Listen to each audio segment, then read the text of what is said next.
Welcome to Ceasefire, where civics meet civility and engagement meets empowerment. Ceasefire is hosted by former Bernie ISD trustee and owner of the Bernie Bookshop, Dale Adams, and by former Bernie City Council member and local insurance agent, Ron Cisneros. Ready, aim, ceasefire. Good morning, Kendall County. This is Ceasefire, brought to you by the Bernie Bookshop. My name is Dale Adams. And I'm Ron Cisneros. And today we're going to change a little bit of a direction here, but not too much. We're going to talk about some movies, and movies that inspire us or that might show us good ways that society can work. And I think, Ron, you've got a list. I've got a couple of movies to talk about. Yeah, I always have a list. You always do. Mr. List, Mr., dot the I's, cross the T's, It makes all our lives better. Yes, it does. You know what? I blame my mom. Give her credit. Don't blame. You're right. Let me give my mom credit. So if you walked into my closet at home, you will see that my shoes are organized. They're in boxes. They're organized by types. Dress shoes, sneakers, even the sneakers have their own subcategories. Right? So there are running shoes. There are shoes for casual wear. There are shoes that, are for particular need. Like if I have my kayak shoes and I have my bike shoes. Yeah. I'm bad. That's okay, though. I love organization. My wife gets mad at me when I do that. Well, I don't do well with chaos. Me neither. Yeah. I like knowing where things go. Yeah. I tell my wife all the time, I want to walk into my closet and not spend 5 minutes thinking about what to wear. Because I want to have all my shirts organized, right? By types of shirt, color of shirt. Just anyway, we're way off topic. We got a movie about that? Yeah, no, but I'll kick us off with the movie. Okay. So this is a movie from 1976 from an actor everybody knows, Sylvester Stallone. And you're going to see a theme here with a couple of these films that I'm going to mention. He shopped this one around for a long time. And Hollywood, which every now and then manages to squeak out a good film. For the most part, they liked the film. They didn't like the idea of Sylvester Stallone starring in this film. This is Rocky, of course. Yeah. And he put his foot down and he said, no, I'm going to do it. I'm going to do it. And finally, somebody acquiesced and they gave Sylvester Stallone the starring role. Now, why do I like this film so much? Part of it, you go back to 1976. I'm a little boy back then, or 77, I think is when it was released. America wasn't so great. It was a little gritty. Everybody was a little downcast. You had coming through the end of the Vietnam War. Watergate was a little bit behind us. Fuel prices sucked. And here comes this film right on the heels of Jaws, so everybody's getting hyped up about sharks eating people. And then this other guy comes out and he says, no, I want to do a film that inspires people again. Yeah. And the thing about Rocky is he doesn't, I don't think I'm spoiling this for anybody, he doesn't win. He doesn't win the fight. And that's okay. Yeah. From a very early age, we hear from our parents, or at least people in our generation would hear that winning isn't everything. And then you get a little bit older and you find out that Vince Lombardi said winning isn't everything, it's the only thing. And you get a little bit older and you get this sports opinion piece guy, Jim Rome, who would always reference scoreboard. And that was his answer to anybody saying, well, our team would have won except for the referees, or, our team would have won except for this. And he would just say scoreboard. Scoreboard, that's the ultimate thing. Whatever's on the scoreboard is the only thing that counts. And I say to Vince Lombardi and Jim Rome, poppycock. That's just wrong. It's not the only thing. Character is what matters. And Rocky is about character. Rocky talks to Adrian one night, the night before the fight, and he says, I can't do it. Who am I kidding? I'm not going to win. And then he continues, it doesn't matter if I don't win. It doesn't matter if this guy breaks my head open. What matters is if I go the distance. It's the striving that counts. Right. Yeah. Rocky is trying to beat his environment. He's trying to beat his background. He is trying to beat doubt. He is trying to beat defeatism. Rocky isn't it doesn't matter what Apollo Creed does or what anybody else does. Rocky's in a fight against himself and his past, and he just wants to go the distance. The end result, the scoreboard, as Jim Rome would say, doesn't matter. There's a bigger fight there, and that's why I love that film, and that's why I find great inspiration in it. I agree. I think it was a great film. I would defend Lombardo and the other guy a little bit in saying that the scoreboard may not be the only thing, but it's the thing you strive for. Mm-hmm. So even though he didn't win, he was still striving for the win. Mm-hmm. I mean, he never stopped trying to win, and that is important. It is important to be striving for something. Yeah, and I think that's one of his inspirational things. I agree to an extent. I think the trouble that we have today in sports and in a lot of things is that everybody showboats everybody. It becomes winning becomes that final scoreboard becomes the end thing, and people forget about all of the development that takes place before that. Yeah, and that is critical. Without good character, you could still win, but you're going to be a lousy person. You'll just be a miserable winner. Yeah. And I think we see that in college football some. I mean, I don't watch a lot of football. I watch some. And some of the stuff you hear about what goes on in college football by the players, you think, how can they tolerate that behavior? Right. Off the field, I'm talking about. And it frustrates me because I want them to win, but I'm not going to, that's not what I really want them. I want them to be character driven. I want them to stand up and be great players. And I see a lot of coaches don't really seem to be interested in that. They say, that's off the field. I don't really care. Yeah. Yeah. So continuing with sports here, give you two players that both kind of flamed out in the NFL, but were successful in college. And, so one is Tim Tebow and the other is Johnny Manziel. Mm-hmm. And I would just ask any parent out there, who do you want your son to be? Which one? Yeah. If you could only pick one, you want your kid to be Johnny Manziel, or would you prefer he be Tim Tebow? Yeah. Watching Johnny Manziel just frustrated me to no end that they put up with all of that. All the talent, right? Yes, and just incredible talent. And he was probably, I would argue, a better quarterback than Tim. But who do you want your son to be? Yeah. Right? Yeah. I think parents need to think that. Yeah. Yeah. All right, Dale. Okay. What have you got? Okay. You're talking about sports and then destroying stuff. Okay, this just popped into my head. Longest Yard.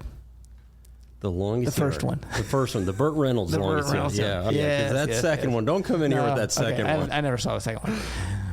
I was young when the first one came out. And that always stuck in my mind because it was also about the striving. It was about, it doesn't matter. You're going to lose. We're going to push you down. You're never going to get anywhere. Now, in that one, they did. But it was the striving and the pushing and the overcoming unfair behaviors and unfair treatment in your life that you did. And it worked. And I thought that was a pretty neat movie. That's another one from the 70s. Yeah. We're going in the way back machine. Okay, maybe we should go in a different direction. All right. You want something more modern? Sure.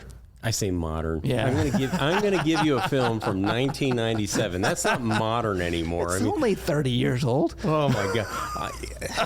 See, that tells you how old I am, right? I say 1997 is modern. Yeah, like if you had a kitchen from 1997, you'd say it's time for a remodel. All right, here's one from 1997. And just like Rocky, this film got shopped around. Actually, it had been shopped around from 1984. And then it was about 1996, Robert Duvall says, okay, forget it. I'm going to do it myself. You all know what I'm talking about? I'm talking about The Apostle. Yeah. Anyone here see this? So this is a great film. This is a Robert Duvall at some point in the 80s had gone into a Pentecostal church and was just fascinated by the preaching that he saw there. And so he got this idea for this movie. Hollywood wants no part of it, so he eventually produces and finances the thing himself and stars in it. And it's a film about a preacher who he's a bit of a philanderer and not doing things right, and his wife starts to have an affair, and he kills the youth minister who's having the affair with his wife. And he goes on the run, and he renames himself, and he ends up he's a Dallas-based preacher ends up in Louisiana in a small little parish, and in the process meets another Pentecostal preacher, a black man who is retired and had a church that is just closed doors, and he gets them amped up, and they reopen this church. They face a lot of hurdles, but they get it done. Eventually, his past comes back to haunt him, and he's arrested and sent off to prison.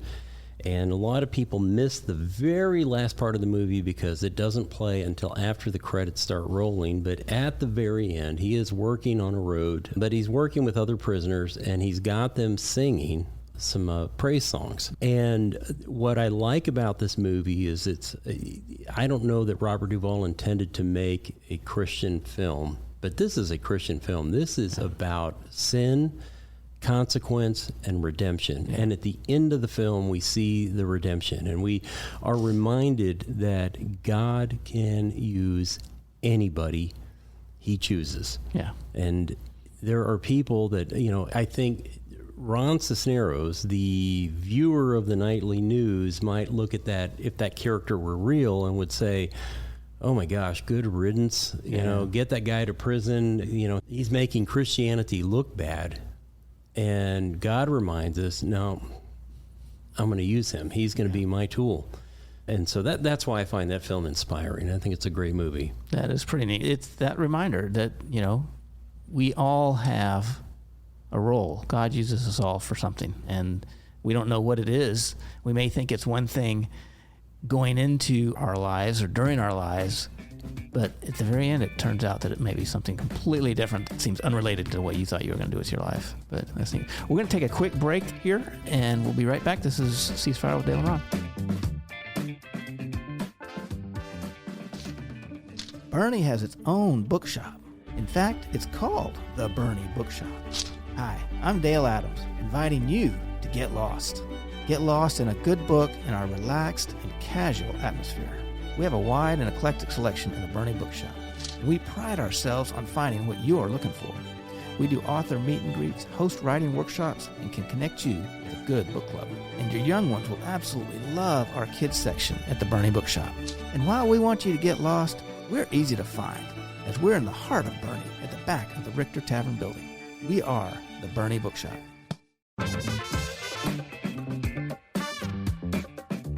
Welcome back to Ceasefire with Ron and Dale. We are talking about movies, and I'm going to take us in the way, way back machine. Do you remember a movie called Mr. Smith Goes to Washington? I do. Yes, that's way back. And did they ever remake that? I don't know if they did, but I think they sort of tried to do some things like that, but nothing like the original. And it's a movie about a man who gets involved, civically involved, and decides, you know what, I'm going to run for something. And he runs for Congress and goes to Congress. And I got to admit, the ending, I was a little bit disappointed. I sort of thought maybe, okay, he's going to accomplish something great. And he does the process, and it teaches us the process, but it doesn't save the country kind of thing. Right. It was a great show about getting out there and getting involved. Yeah. We don't have enough of those anymore, do we? Yeah, I know. They're all sort of, you have to have the save the world ending. Right. And the superhero. And the superhero. I tell you, the superheroes, I'm tired of them. Yeah. And I grew up with superheroes. Yeah. Well, they're not the same anymore. They're not, I don't know. It was a different superhero back when we were kids. It seems like it to me. I don't know if it is, but it does seem like it to me. Well, so talking about getting involved, I'm going to take us almost forward, 2006. Look, all right. I mean, I know we're still in the past, but 2006, this is recent for me. This is a film called Nacho Libre.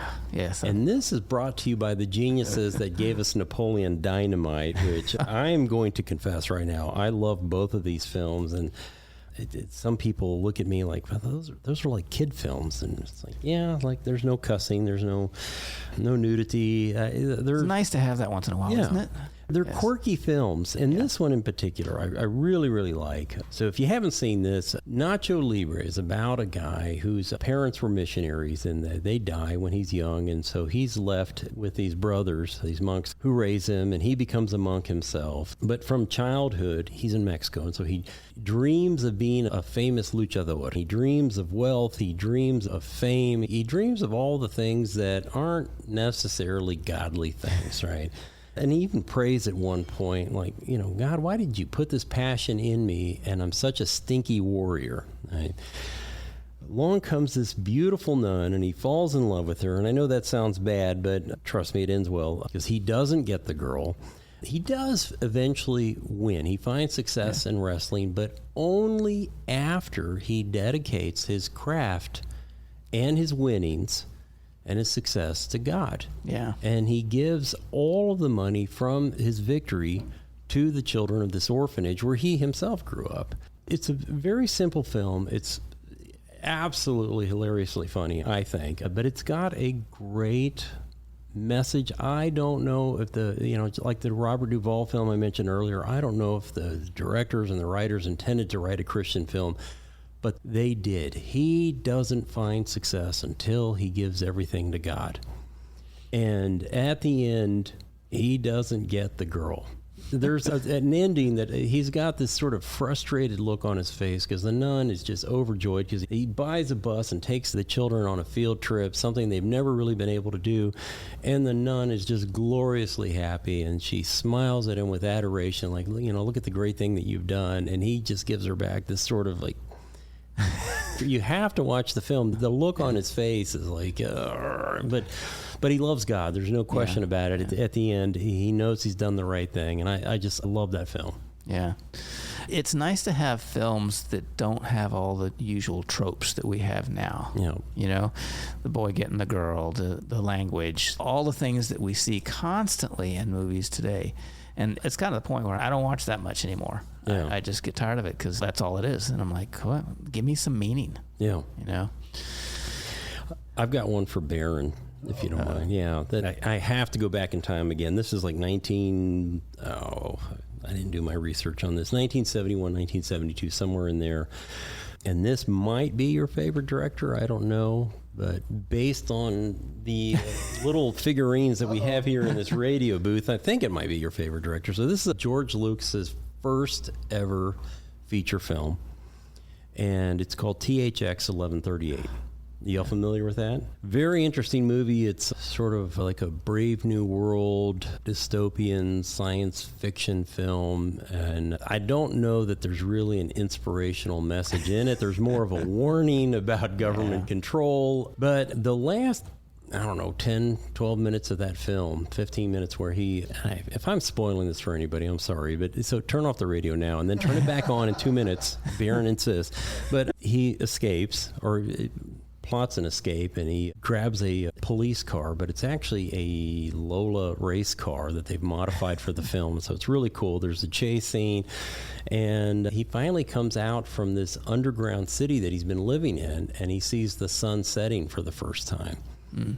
I love that scene and his ultimate freedom. And he pops up and he's in a desert, right? And there's nothing there. As a little kid, I'm thinking, well, how's he going to survive? Where's he going to find water? Where's he going to find food? Where's he going to find affirmation and love and all these other things that you need as a human? Yeah. As a teenager watching that again, I'm like, oh, he's got freedom, man. That's everything. Yeah. That is,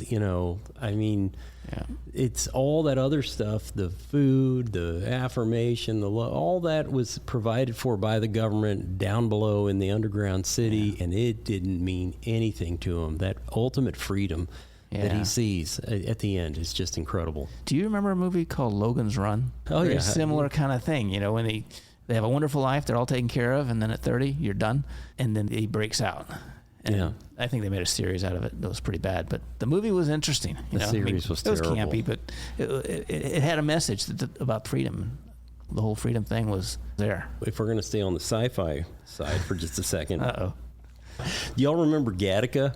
Yes. Yeah. Yes. That was did you ever see it? Oh, gosh. I don't want to talk about it now, Baron. You got to watch it. Yeah, you should. Yeah. It's a prison movie, right? No, That's Gattaca. Yeah. No, Gattaca is a film with Jude Law, I think, and I'm trying to remember who else was in it. So he is born at a time where parents are able to do like DNA modifying and all that, and they can raise the perfect children. Right.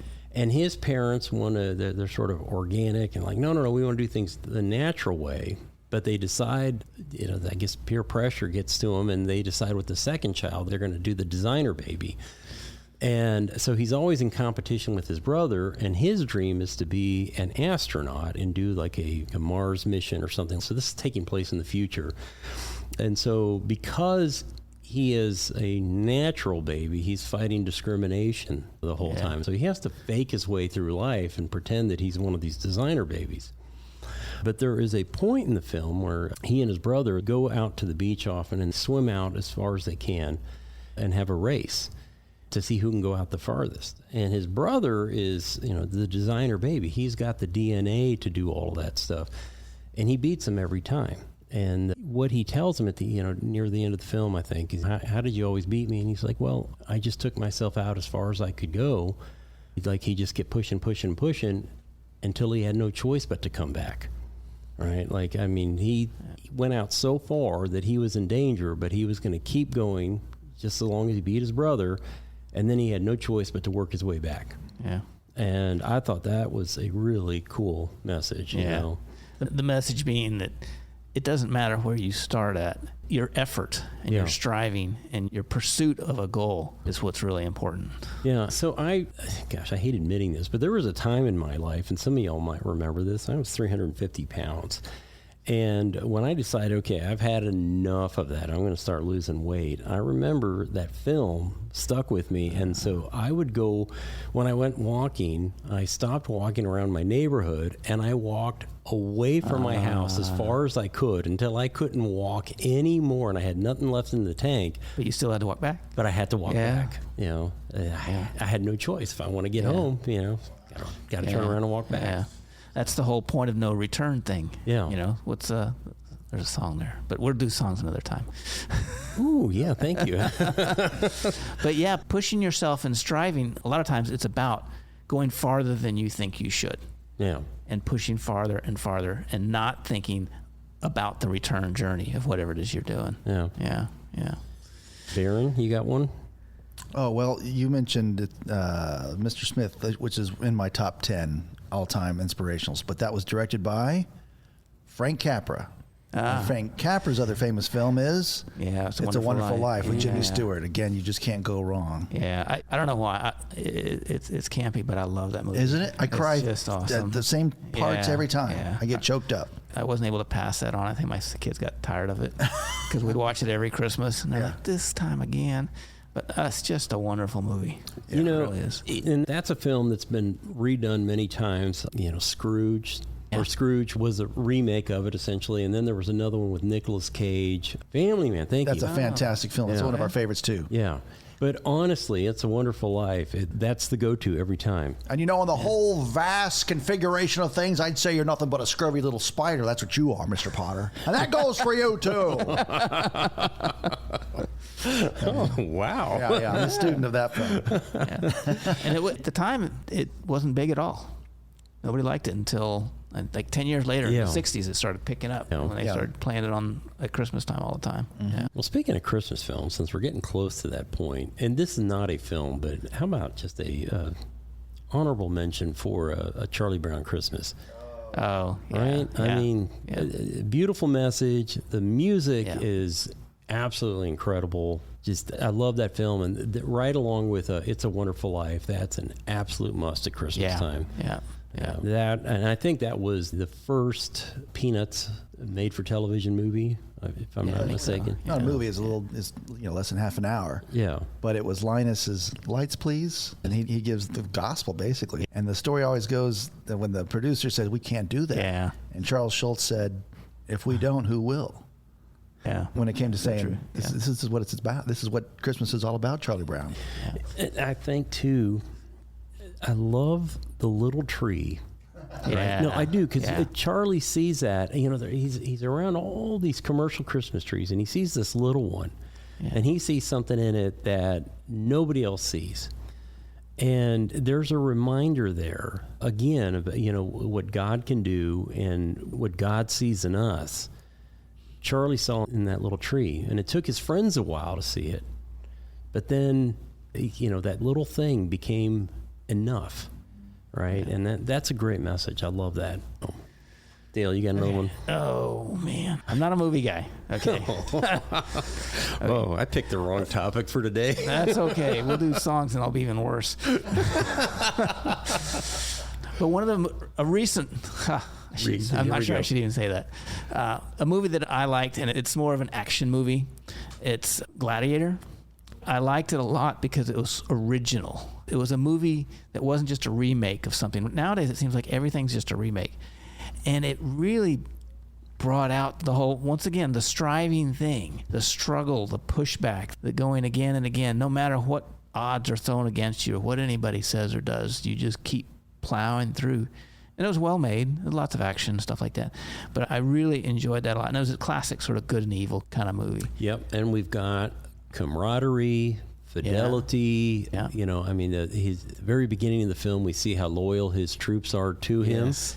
And then later on, he develops that same camaraderie and fidelity with the other gladiators, and they all look up to him. We see leadership in that film. Right. It really showed what a leader was, that a leader can come from anywhere, that it's something they have inside them. It's not assigned to them. Yeah. And I thought that was neat. And I think one of the ways that he develops that early on is in their first match. He tells them, hey, gather in, and he says, we're going to work together. Yeah. And he ends up saving all of them because of that. Yeah. And they defeat the bad gladiators, right? Yeah. And so he establishes himself as a leader right away by looking out for other people. I think we're at a wrap. Okay. Well, that's it for today. If you missed any of that, you can always go to BernieRadio.com and check out our podcast there or any of our other episodes, and we'll see you next week.